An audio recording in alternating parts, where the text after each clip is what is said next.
us two upcoming books for the next review. But we have a few other things going on in addition to the books. I have soda, I have gum, and I have the most beautiful, beautiful flowers ever. Yes, that's right. Today, I want to take a moment to shout out Rose Forever, New York. If you've been around for a while, you've seen me show their flowers a few times in the past. And I was so happy when they reached out to me again this year and offered to gift me another gorgeous box of flowers. So let me show them to you before I say anything else. So here is the box. It is a black velvet box. The lid I generally use as a platform underneath the box.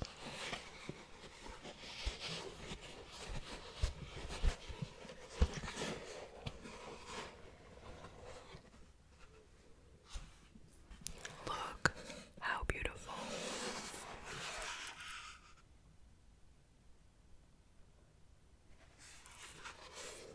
So these are 16 roses in the color fuchsia. There is a coupon code for you guys, ASMRAddiction. I will include it in the description box along with a link. This will get you $20 off your purchase. Now, in case you didn't know, Mother's Day is coming on May 14th, and this would be a truly wonderful gift.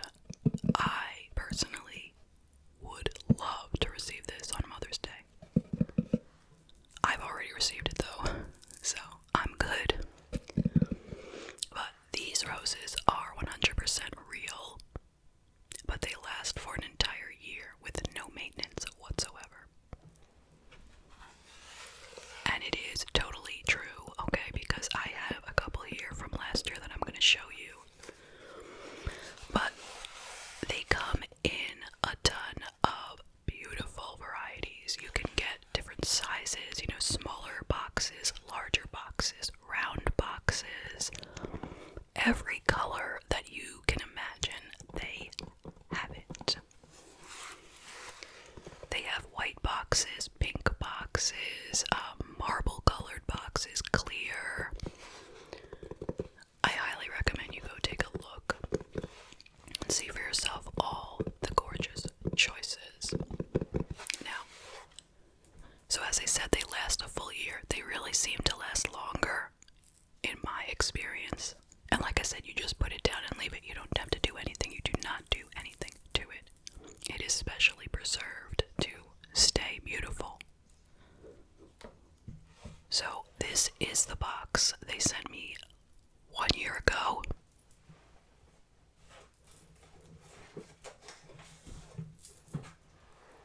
And it has been sitting in my kitchen on the middle of our kitchen island all year.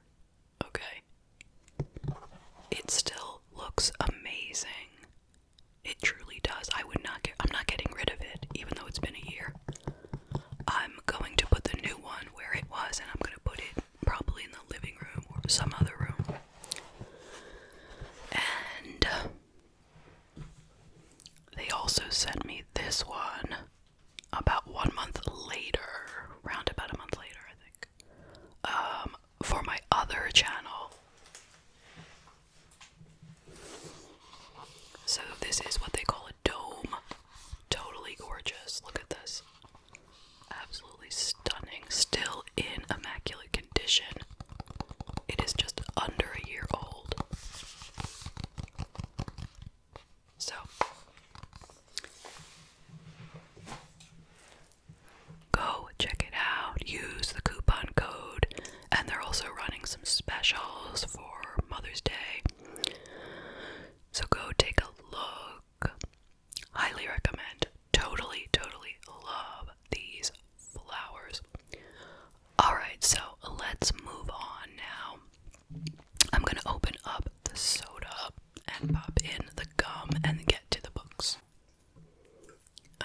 So I finally found the zero sugar version of the Dr. Pepper strawberries and cream, which I had been looking for nonstop. So here it is. And I'm going to be drinking it right out of the can with a straw. I love this stuff.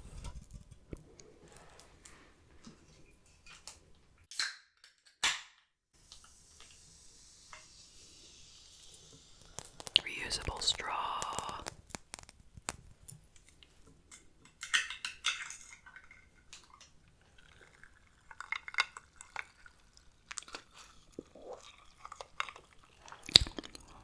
It truly tastes like strawberry ice cream, but not like ice cream. Do you know what I mean? It has the flavor of strawberry ice cream.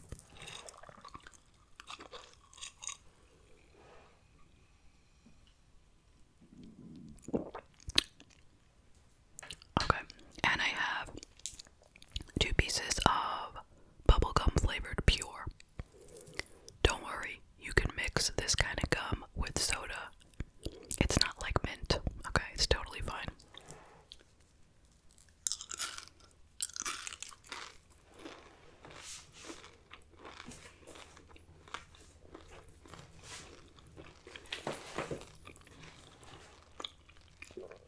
Okay, let's get to the first book.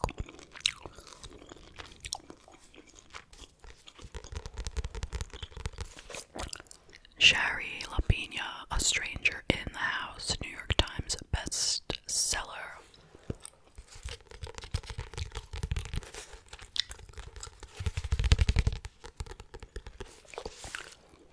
I have read a total of, wait a minute, how many? 3? 4? I think 4 of her books so far. And I really like her style. They're all thrillers. Several of them are bestsellers, as this one is. And there's always a twist at the very, very end. I mean, a twist, you're left with a twist. You know what I mean? Like, they always wrap up the whole case. And then in the last few paragraphs, they throw in something else, something new, you know, something new to think about. Okay, so let me read the back. A present she can't remember, a past that won't let her go. Karen Krupp was home making dinner for her husband. She was expecting him any second.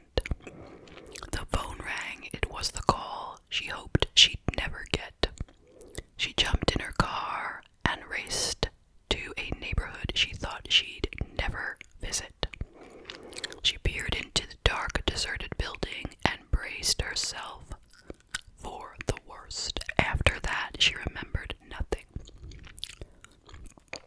They told her husband Tom she'd been in an accident. She must have lost control of her car as she sped through the roughest part of town. The police suspect that Karen was up to no good, but her husband refuses to believe it. Her best friend is not so sure, and even Karen herself doesn't know what to believe. Then she realizes something in her house has been moved. Someone's been there, and now everyone is a stranger. Everyone has a secret, one they might even kill for. Okay, sounds very creepy, very mysterious. So, this is the book that I read most recently out of the group. I just finished it last night. And it was good. Okay. It is a bestseller, so people like it.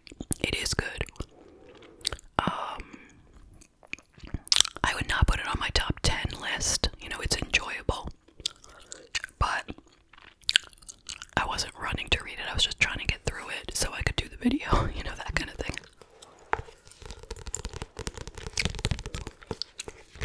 So, basically, without spoiling anything here,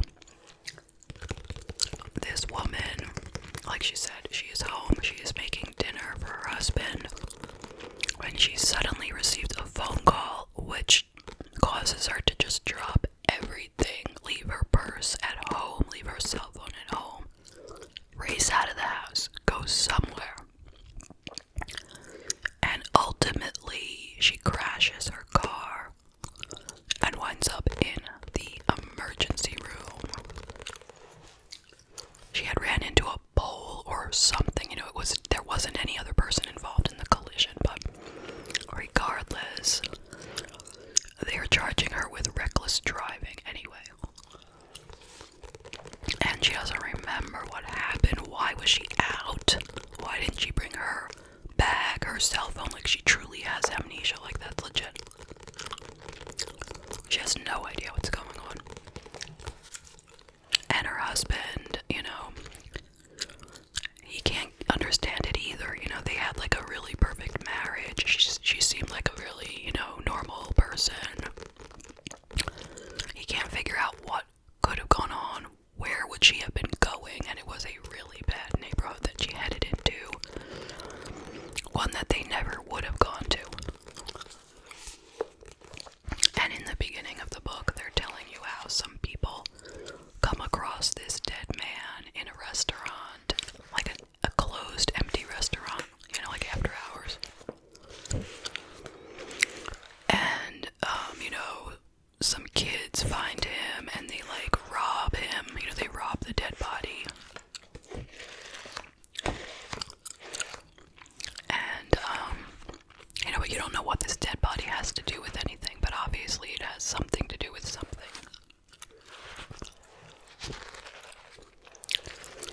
And, you can imagine, like, I'm not really spoiling it for you when I tell you that this dead body has something to do with this woman who got into the car accident. Okay, so in the beginning, you're trying to figure out what the connection is. Who is this guy to her? What does she have to do with it? And ultimately, they'll tell you that. But there's also this neighbor, this really, really annoying, crazy neighbor who is always watching them out her window. And she's got an agenda.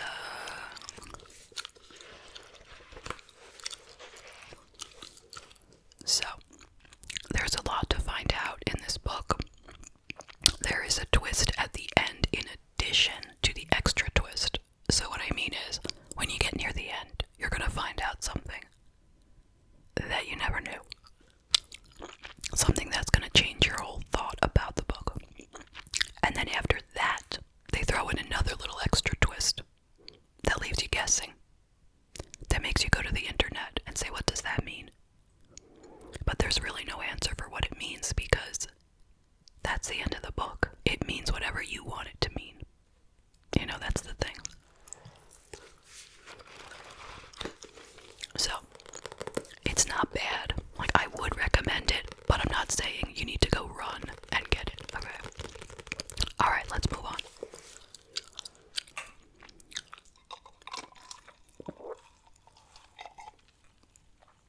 Love this stuff. But I had to buy a case of cans. That's the only way I could find it. It's like $10. That seems like a lot of money. For 12 cans, but whatever. Okay, next up. There's a sticker on it. Let me see if I can remove the sticker. I should have done that already. But I bought this at the thrift store. For like, $1 or $2, that kind of thing. And I wanted to read one of you guys out there recommended this author, Frida McFadden. Okay, so I had been looking for her book called The Housemaid, which I actually bought. It's for next time, okay? But before I got that book, I got this book by the same author.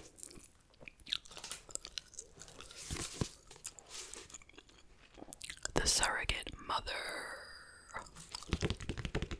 She's your worst nightmare. So this is a #1 best-selling author, but not a bestseller. Okay. Alright. One of the best thrillers I've ever read. Abby wants a baby more than anything. But after years of failed infertility treatments and adoptions that have fallen through, it seems like motherhood is not in her future. That is until her personal assistant, Monica, makes a generous offer that will make all of Abby's dreams come true. But it turns out Monica isn't who she says she is. The woman now carrying Abby's child has an unspeakable secret. What could it be? And she will stop at nothing to get what she wants. Ooh. Okay. So, like they said, it's about a woman. She can't have a baby on her own. In the very beginning of the book, she's at her job, and they're having a baby shower for her because they have hired a surrogate. And I can't remember, was it a surrogate? I don't know how far along the surrogate was. I think it was coming pretty soon, and, so they were all getting together, they were having a nice lunch. Everyone bought her gifts for the new upcoming baby, and then boom, her husband shows up with some terrible, terrible news. This isn't really much of a spoiler. I'm saying this happens in the very beginning of the book. He tells her that the surrogate has backed out unexpectedly. And of course, you can imagine how awful that would be to hear. Especially right in the middle of the baby shower. Like, could it be even any worse timing? So, what are they gonna do? They talk about adoption, but somebody comes along and wants to be their surrogate. Did it say on the back? I don't want to give away anything, obviously, here. Alright, so you can imagine what it says in the back. Her personal assistant, Monica, makes a generous offer. So yeah, it's her personal assistant at work, Monica. A young woman who looks very similar to Abby. It's gonna be like a perfect situation where the baby will probably come out looking just like Abby. They're gonna use the husband's sperm. And first she has to convince her husband to do this because he's ready now to just do adoption. He's fed up with the whole idea of a surrogate. So ultimately he's saying this is a horrible idea because she is your assistant, and this just doesn't seem like it's going to be good. And he doesn't want them to be disappointed again. But he agrees. Against his better judgment. And obviously something bad is going to happen because she's your worst nightmare. It says it right on the front. Okay, so read and you will find out what happens. It's a crazy, far-fetched situation. Very far-fetched, but it is an interesting book. Once again, I'm not going to say it is my most favorite book I've ever read. It is good, it is entertaining. You might like it.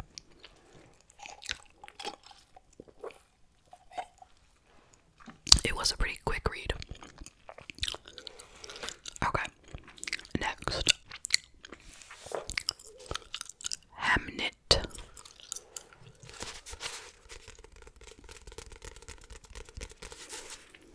Now, this is a national bestseller.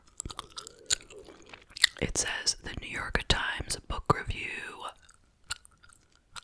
10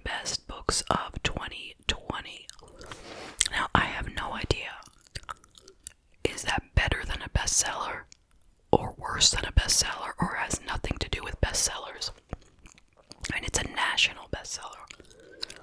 As opposed to what?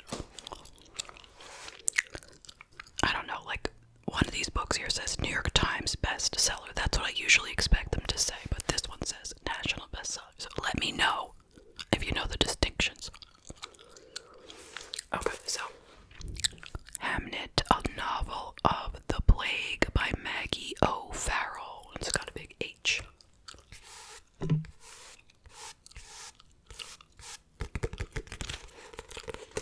it matches my shirt pretty well. Okay, so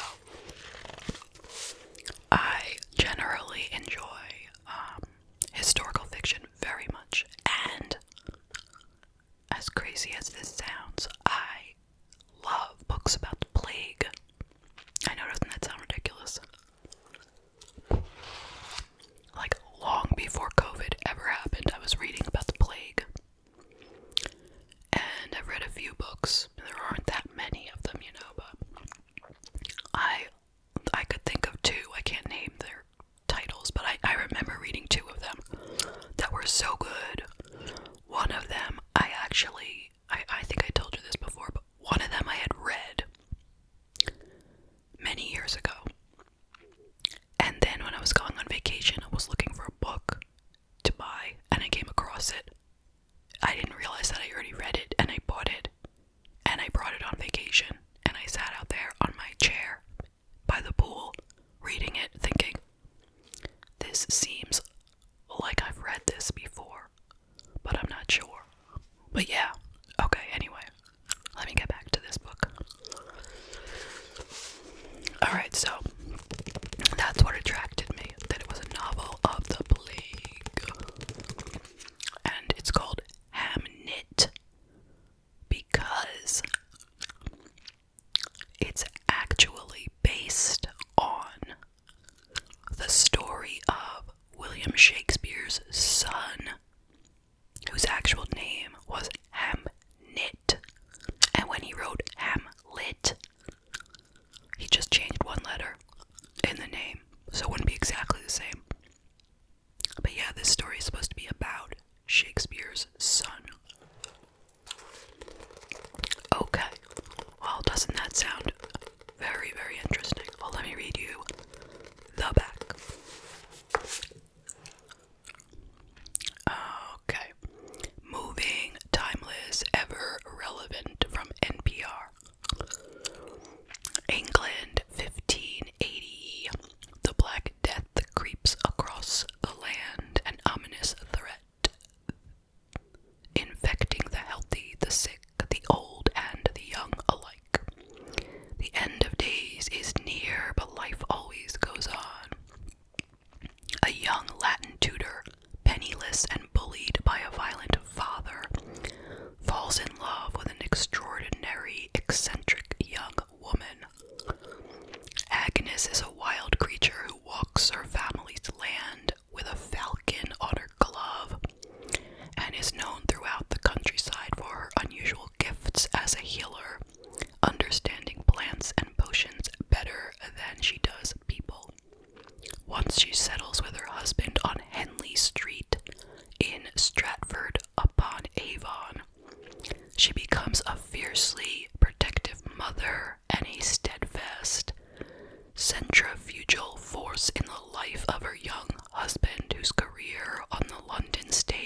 To me, okay, it felt like an English assignment, which some people might like. Obviously, some people do because it is a national bestseller, okay? But yeah, like if they gave me this book in English class in 12th grade, I wouldn't be surprised by it. But here's the thing. It wasn't so much about the plague or about Hamnet as it was about the dating and, early marriage of Agnes and William Shakespeare. By the way, they never say his name that I noticed. I didn't notice his name being mentioned at all in the book, really. Maybe I wasn't paying attention, but I really don't think so. So, basically,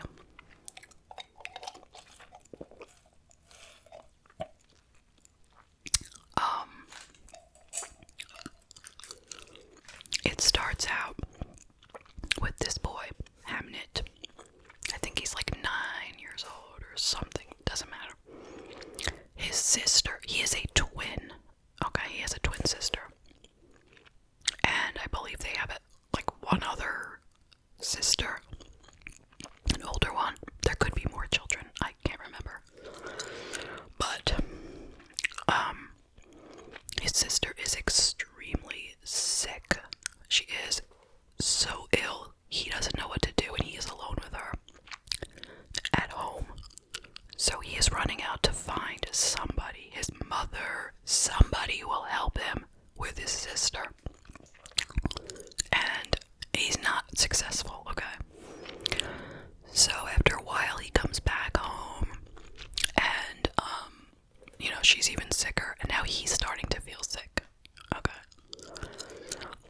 And ultimately, the rest of the family comes home and they find this girl really, really ill. They realize what's wrong with her.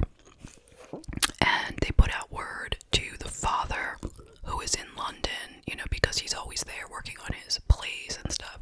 Like, he's never home. He, doesn't live with them because he's always working in London. So, they put out word to him, you better get home soon because your daughter is, on death's doorstep with the plague. But, they don't have mail like we have mail. They had to give the letter to somebody who had to ride it on a horse to London and then find the guy and blah, blah, blah. And who knows how long that took. And then he has to travel back. And, he's rushing. He's very, very upset, Of course, since his child is so sick, he's like, I have to get back, before she dies, I hope she doesn't die, but I have to get back, blah, blah, blah, blah, blah, blah. He races home as fast as he can. I hope this isn't a spoiler. Wait a minute, what does it say here?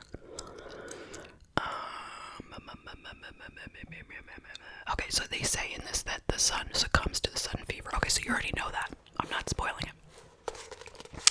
So, he gets home. He walks in the door. He sees his daughter walking around. She's alive. He's like, oh, I made it. Oh, you're better. He is so happy. And then they say to him, well, yeah, but our son, Hamnet, has died. And they're pretty upset because they kind of ignored him. They were so worried about the girl being sick and trying to treat her that they actually didn't even notice that he was so sick, which is weird. But like I said, this is actually fiction. So the thing is, what I've just told you takes a very long time in the book to get to because they keep going back in time to tell you about how Agnes, the mother, met her husband, and the way they met is that he was a tutor, a Latin tutor for her brothers. And it really goes into a lot of detail about that. Their first meeting, how they were, dating or whatever you want to call it, like the whole early part of the relationship.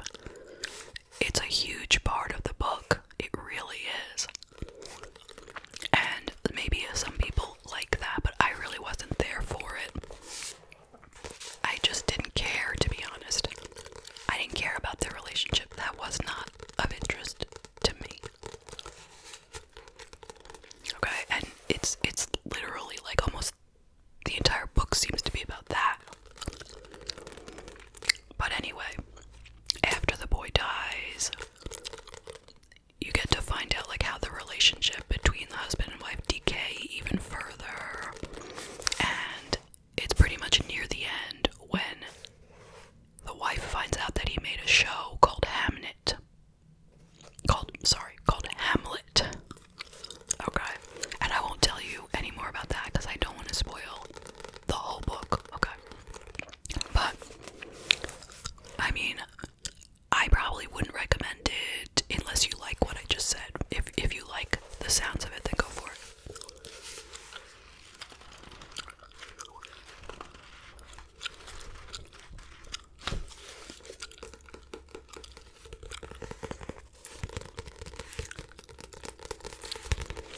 The book that I like the most about the plague, it was called like, I want to say 1492, but that's not the right year. Like, it's named after a year. But 1492 is when Columbus sailed the ocean blue, right? So that's not it. But it's named after a year. And it's a young adult book. But yeah, if you ever see a plague book with just a year name, I will try to remember to look it up and put the name here, but I can't guarantee that that will happen. Okay, next.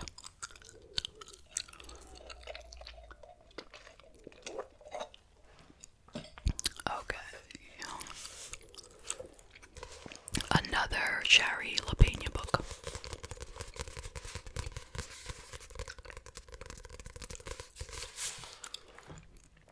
The Couple Next Door. New York Times bestseller. It all started at a dinner party. Okay. Where did that baby go? It's hard not to read to the end to find out, and the twists waiting there are gratifyingly clever.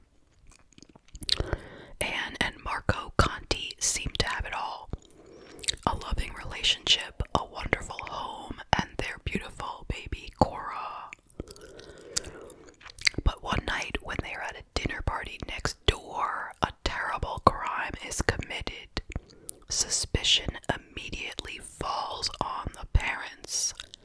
But the truth is much more complicated.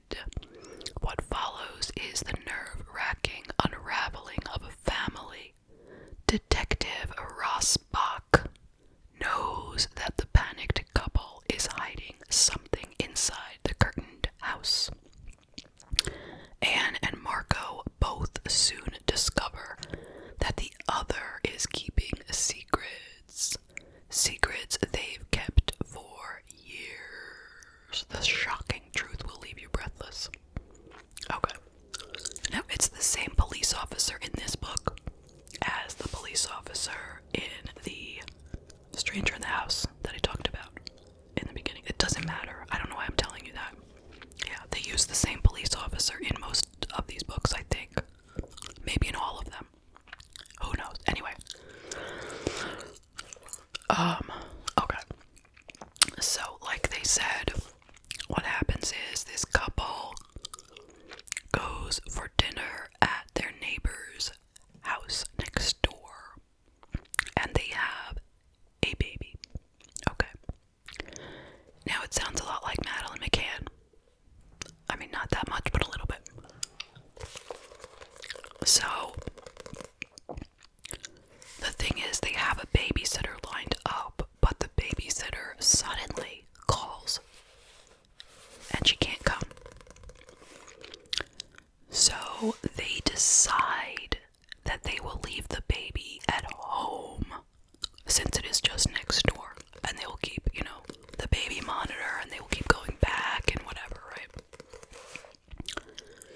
Now, the reason they did that is because their neighbors do not like children and would not want them to bring the child.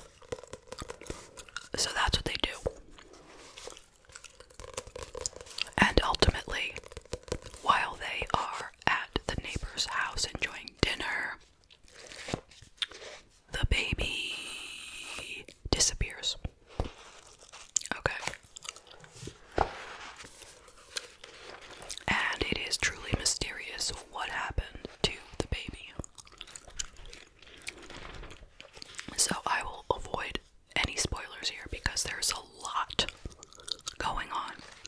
They said everyone has a secret. There's lots of secrets. Lots and lots of secrets in here that will come out. So this is a good book. It's better than the other one. It's better than this one.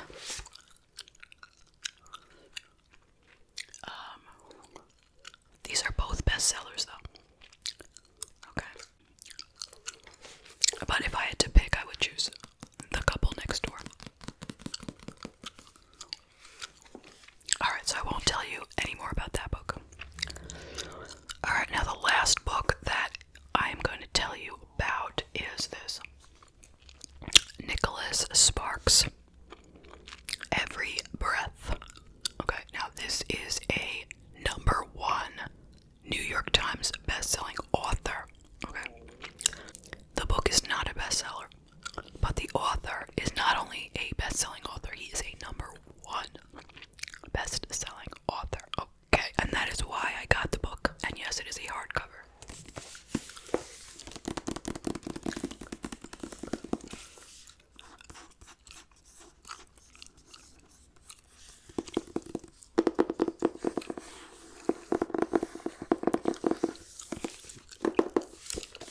That's what he looks like. So I got this because I was looking for something different. You know, I've read Nicholas Sparks a long time ago. I can't tell you what book. Was it The Notebook, maybe? I don't even know. It was decades ago. But I knew that I liked him. So I said to myself, self, let's give him a read again, okay? So, let me tell you what it's about.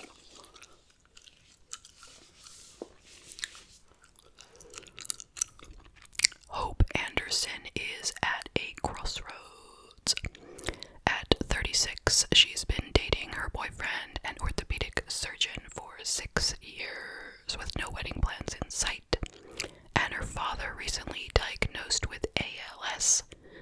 She decides to use a week at her family's cottage in Sunset Beach, North Carolina, to ready the house for sale and mull over some difficult decisions about her future. True Walls has never visited North Carolina, but is summoned to Sunset Beach by a letter from a man claiming to be his father. A safari guide born and raised in Zimbabwe, True hopes to unravel some of the mysteries surrounding his mother's early life and recapture memories lost with her death. When the two strangers cross paths, their connection is as electric as it is unfathomable. But in the immersive days that follow, their feelings for each other will give way to choices that pit family duty against personal happiness in devastating ways. Continued on back flap.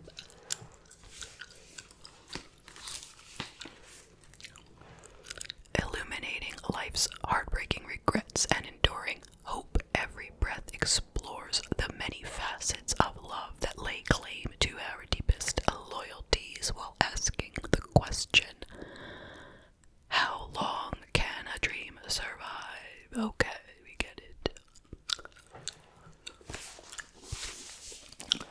Alright, so this for me was kind of I hate to be negative. It's not a bad book, but it's not something that I was really very interested in ultimately.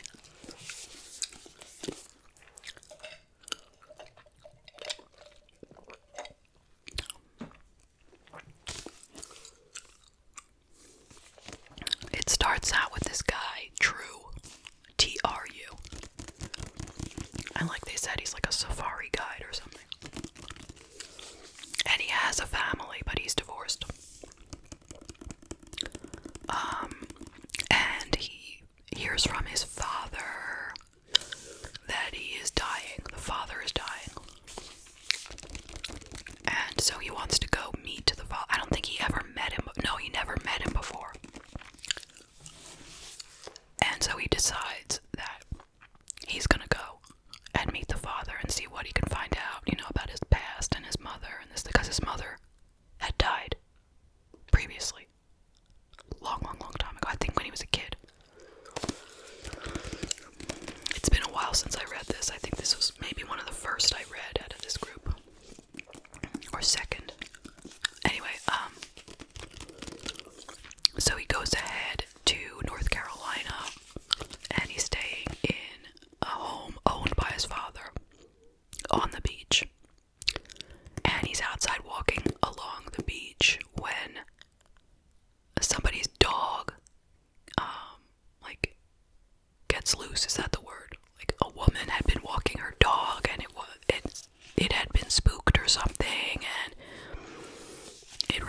she's happy to get her dog back.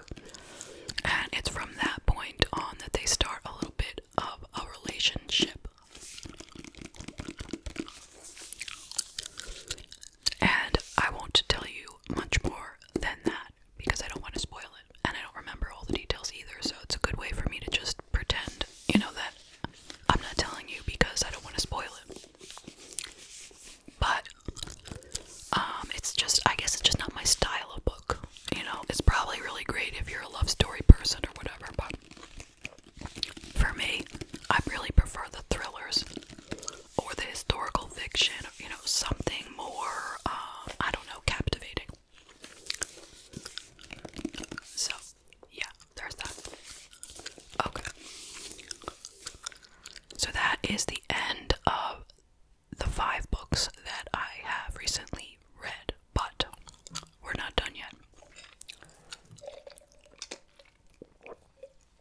I'm just going to show you 2 books that are upcoming for next time. So I ordered this one on Amazon.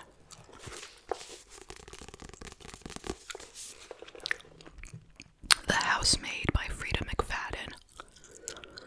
From behind closed doors, she sees everything.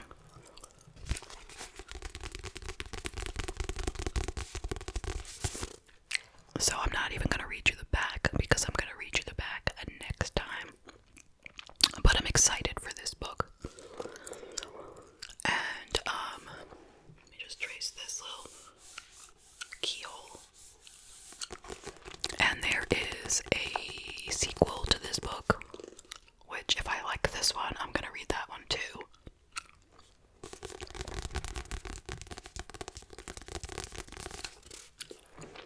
And yesterday, I went to the library to get a magazine for a magazine flip through. And I did not find any magazines. Unfortunately, I didn't find anything that looked good.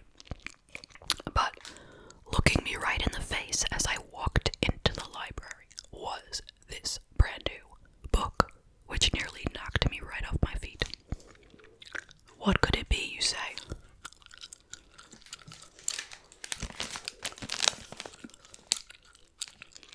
Bret Easton Ellis, The Shards.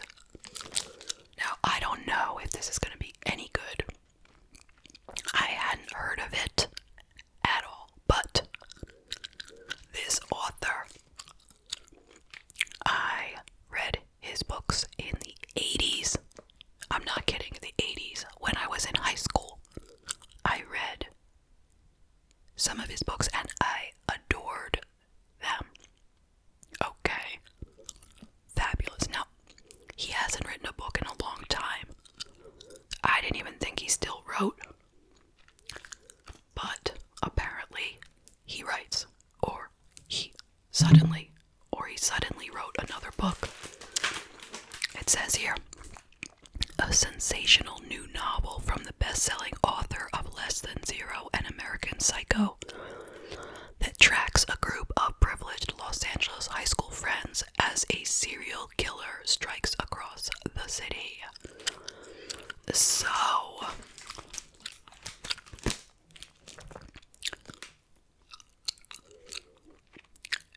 this book could be terrible for all I know. It could be so boring. It could be horrible. I have no idea. I'm hoping it's good. I'm hoping I still